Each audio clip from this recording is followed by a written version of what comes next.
La pâte s'est détendue au froid, elle a refigé. Et maintenant, on va détailler des bandes de 1 cm pour pouvoir monter la future galette.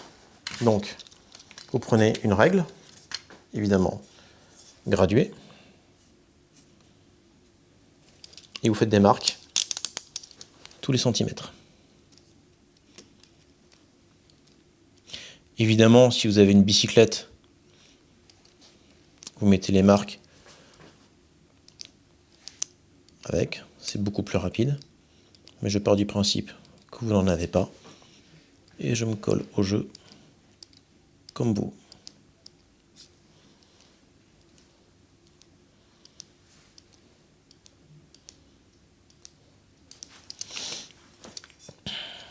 Alors, pareil, si la pâte colle un tout petit peu, n'hésite pas à fariner légèrement.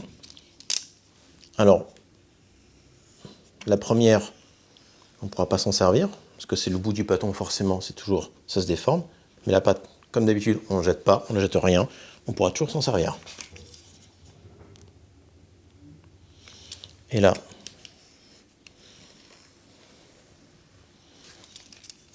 on détaille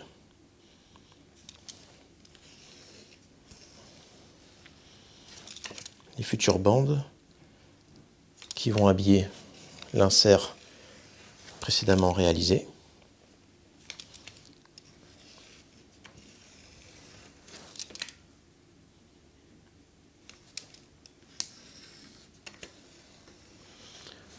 L'utilisation d'un cutter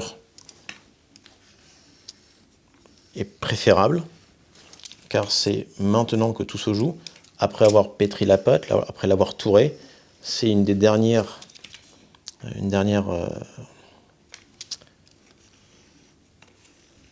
marche à suivre pour réaliser une belle galette. Le fait de couper au cutter, vous aurez normalement un feuilleté impeccable.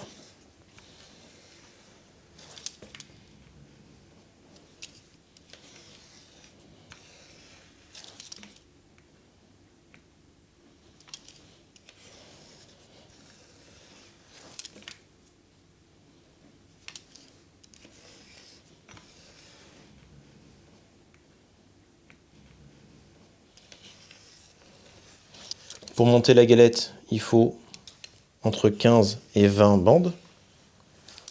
Donc je vais en couper 20 évidemment. Et après, on va procéder au montage.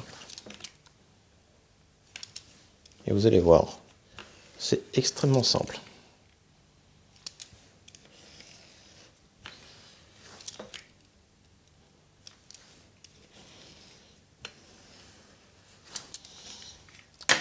Parfait. Donc le reste de la pâte, évidemment, on garde. On peut le garder tout simplement dans un film guitare ou film alimentaire, au congélateur. Et quand on veut remonter une galette, on ressort la pâte, on la laisse décongeler et de nouveau, on taille des bandes.